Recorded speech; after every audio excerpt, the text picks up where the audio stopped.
I'm here by the ridge of a volcano to meet and learn from an architect, an artist, and an innovator who's taken an artistic vision, the elemental, the industrial, and the spiritual, to transform them into an art form where the medium is the message and, like all great art, stands the test of time.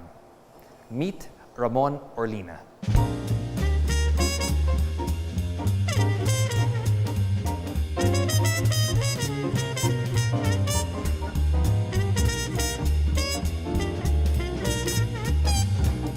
Ramon, thank you so much for hosting us in this brilliant, museum and place to house your art and the work of others. Yeah, my pleasure, Quintin. I almost feel like I'm in the Getty Museum in Los Angeles with an even better view and a more intimate space. Thank you. You've come a long way from exhibiting your first work and now having your own space and an alcove for your art. But I want to start from the beginning in your childhood, and I want to understand, when was the first inclination that came to you to be more creative and to enter the creative realm? Actually, I think I have maybe the genes, My great-great-grandfather was called Antonio Pintor in Taal because he paints and does so many things, especially glass, that I didn't know later. But to make the story from the beginning, actually I finished architecture. I did not study sculpture. Yes. I finished architecture at the USD. I practiced with Carlos D. Arguelles for 4 years. Then I went on my own.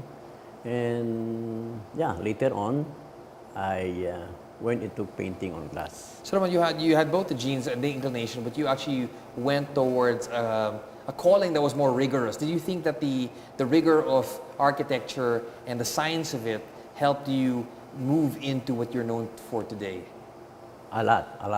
Architecture is really a science, So in fine arts, it's actually not really a science. That's one thing good that gives me my advantage being an architect. Because let's say if I design something on a wall, I can proportion the sculpture on the wall or on how is the width or the height easier than maybe another artist who does not know much. You have the discipline to do that already. Yes, I have a discipline, and I have a good practice with Carlos Arguelles for 4 years until, frankly, it's because of martial law.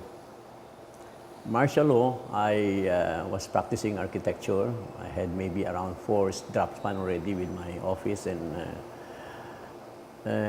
when martial law was proclaimed, my practice went down. How did you shift from architecture into the fine arts, first through painting and then to sculpture? Yes. So when I lost most of my clients, because during that time, they don't know what is martial law.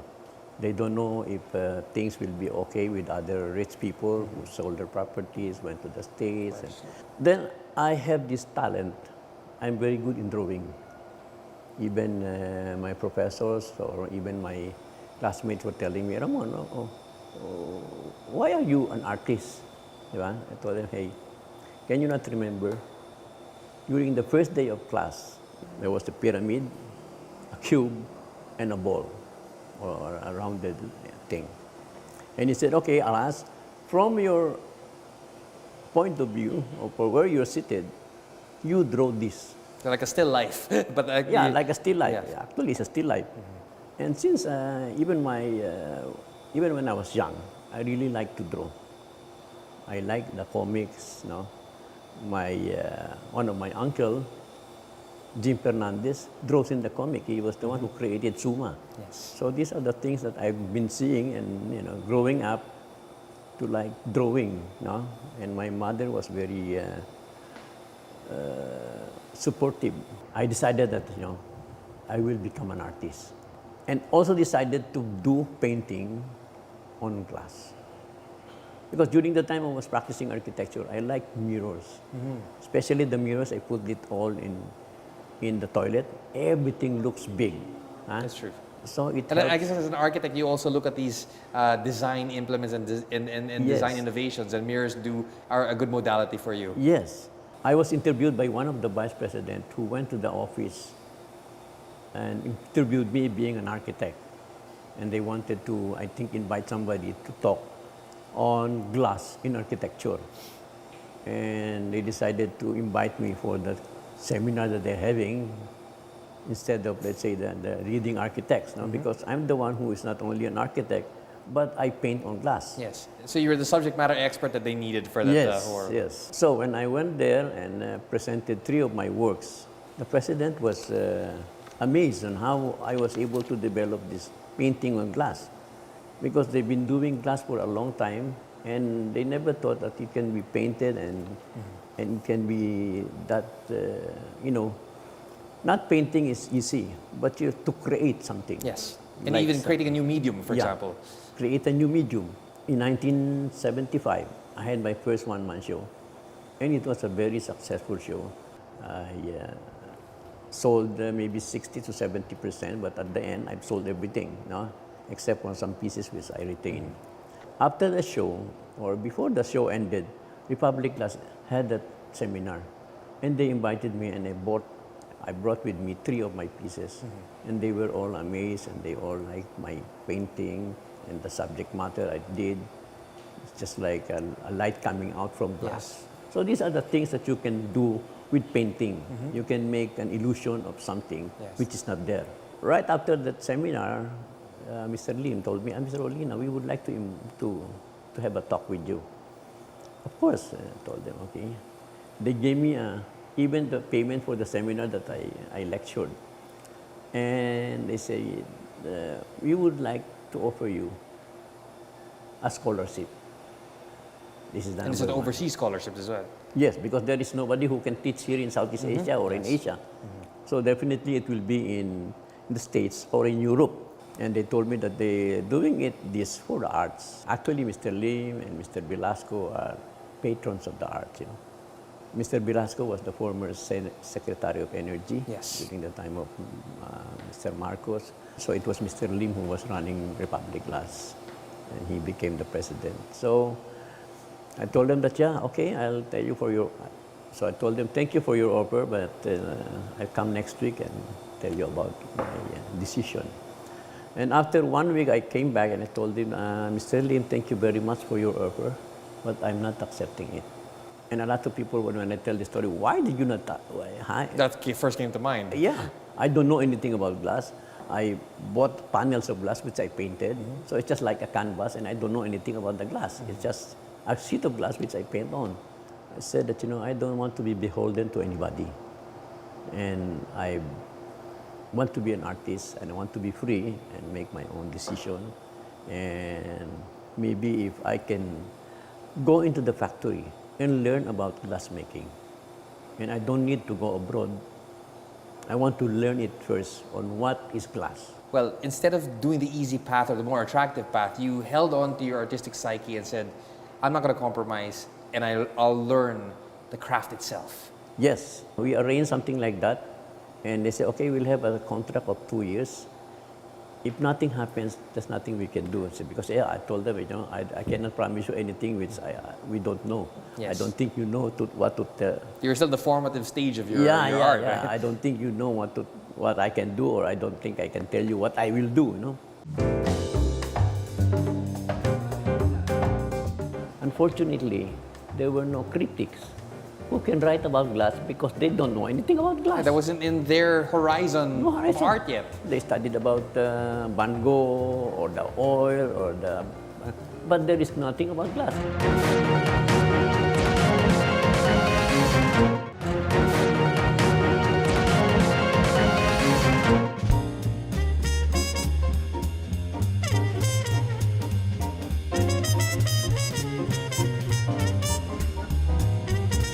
Ramon, it takes a tremendous amount of patience to do this, but did you see the beauty in that process? Did you consider that part of the artistic process of being able to forge glass from an industrial process and make it into art? Yeah, actually, when I first saw it and I was able to cut it, to tell you frankly, I told myself, I have now a material to use for my sculpture. Because from the beginning, it will just be cut, grind, smooth, and polish. But after maybe 2 years, I was able to carve it. After so many years, I was able to frost it. After so many years, I was able to put a hole on it. So these are the things that develop slowly. As you can see, my works here from the beginning is very prismatic. It will go around here and you will see there will be hole, there will be textures. These are the things that develop for so many years. It's just an evolution of your art itself as the process improves. Yes, as you can see, the biggest sculpture that I did, you will see it upstairs, is the Arcanum 19 Paradise Gain. That was my first sculpture. It's 180 by 320 meters by 60 centimeters. And how long did it take to Took me around to proceed and almost finalize it? 10, 11 months to finish that. It's a good thing that I was consulted by Lord Kalma, who told me, Ramon, you do something for me in the mirror. So I told Lord, I have something for you, which is not painting on glass, but sculptures in glass. So I presented it, and he said, okay, you present it to Trinidad Enriquez, the owner of Silais Hotel. And, well, I made the design smaller, so it will not be too expensive. So there, on October of 1976, I finished my first sculpture. And one thing I can be happy about is when I was able to develop this without going abroad. And I developed a technique which is actually not really used much abroad. It was a cold technique. Some are doing it in Bratislava, in Czechoslovakia. Yes. That's why when in 1983, the Czechoslovakian people who went to Manila had an exhibition of glass like this, of these sizes. And my size have this already. Yes. So they were... I think they were fascinated by the fact that you were able to do that. And Mr. Abueva, national artist, told me, hey, if you want, you can see the sculpture of Ramon from the CCP, just cross the street in Silais Hotel. They went there and they were, oh my God. In the 70s, there were very few large-scale contemporary glassworks done like that worldwide. She said in the 70s, it gave rise to the notion that contemporary glass is a creature of Europe and North America. So it means, wow, hindi ko alam na my standing was like that already. But in the Philippines... And you had pioneered it on your own. Yeah, I did not study from anybody. Nothing. I did not learn it from anyone. So I was able to develop it on my own. And you can call it your own. I mean, there's the integrity of the process that has your identity in it. Yes. And even the color green is actually the color of the glass. It's just that, when it becomes thick, it becomes greenish. That was written by an Australian who knows about glass. Unfortunately, there were no critics who can write about glass because they don't know anything about glass. That wasn't in their horizon of art yet. They studied about Van Gogh or the oil or the... but there is nothing about glass. And I would imagine at that time they didn't see the medium as art itself, right? Yeah, actually, my struggle was harder because my struggle is I'm making something which is actually a decorative art. From an industrial process. Yeah. So then I was able to develop it and made it into fine arts. A lot of fake Sanso, fake Manor Solo, fake like that. Mine, nobody can fake me.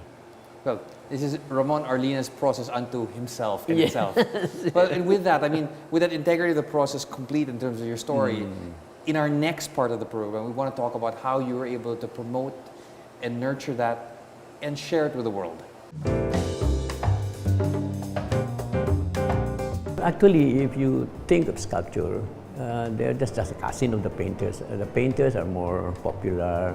But right now, I've noticed there are a lot of sculptors starting again. They're good, the Filipinos are good in any materials, but in sculpture, they can really express what they think.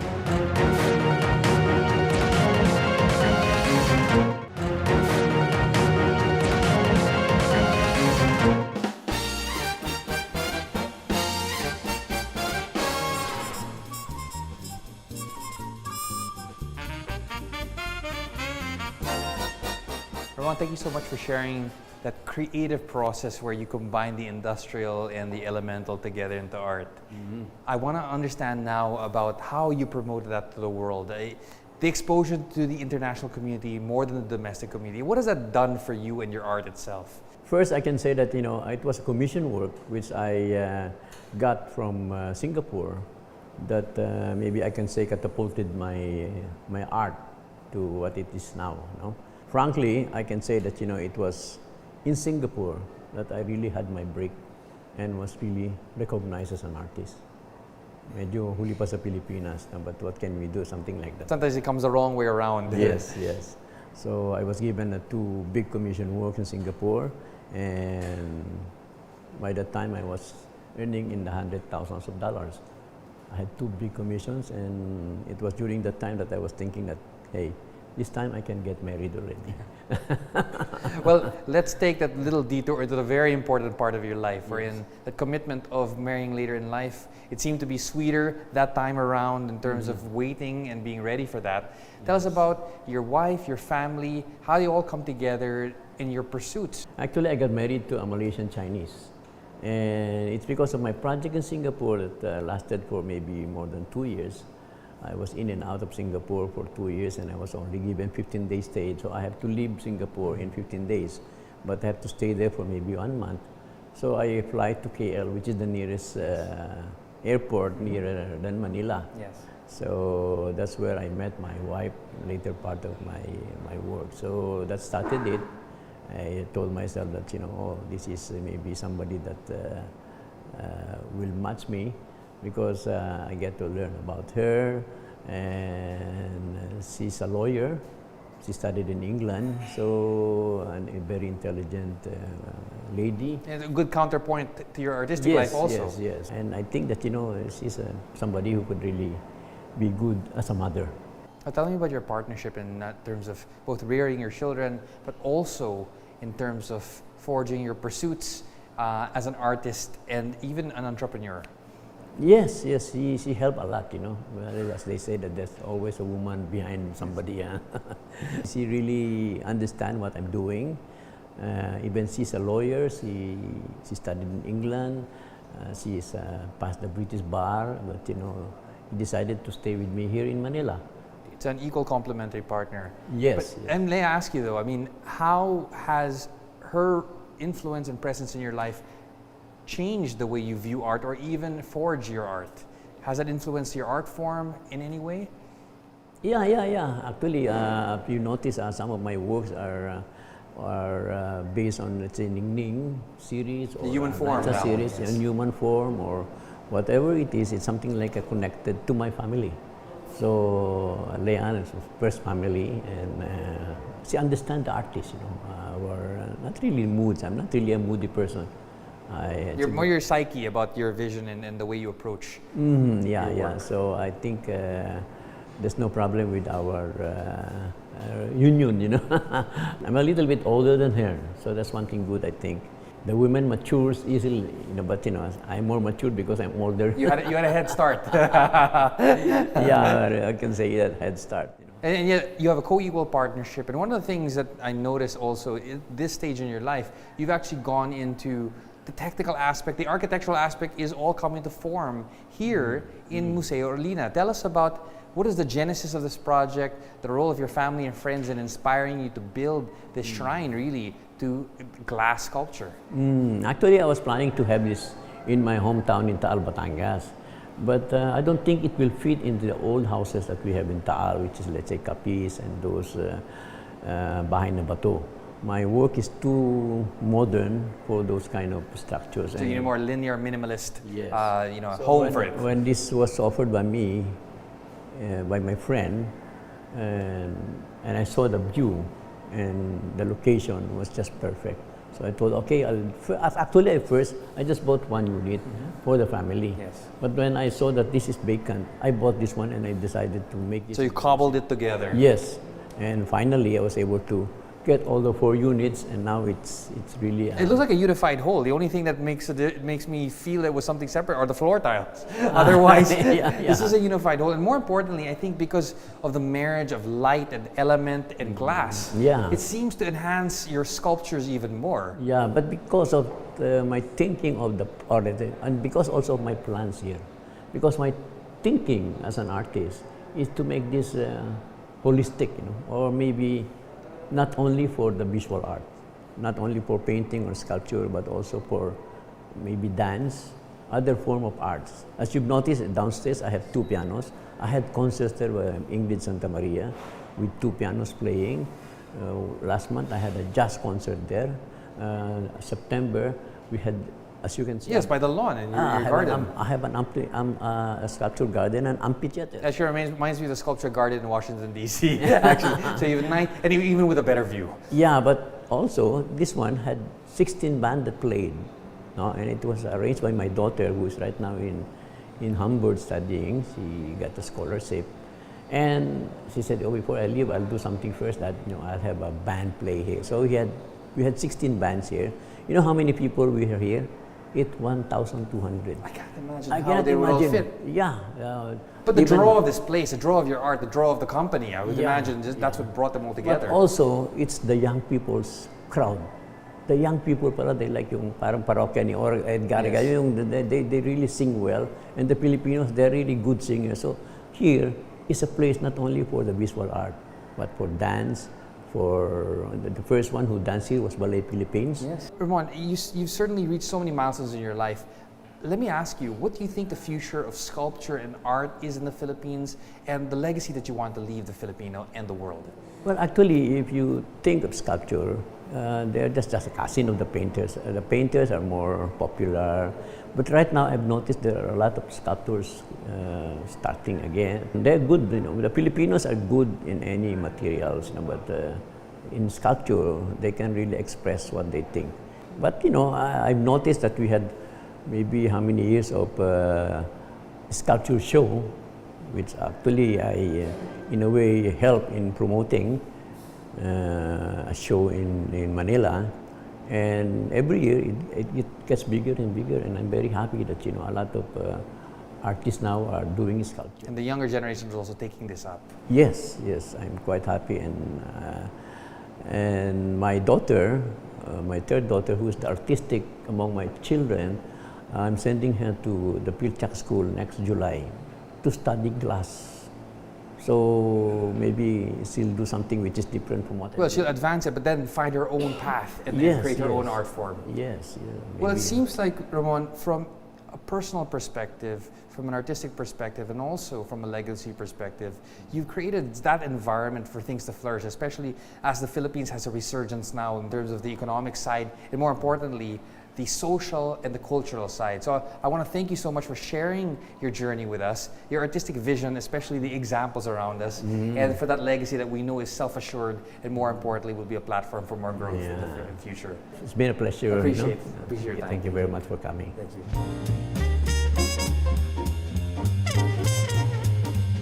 you. Nobel laureate Andre Gide once wrote that art is born of constraint, thrives in struggle, and dies with too much freedom.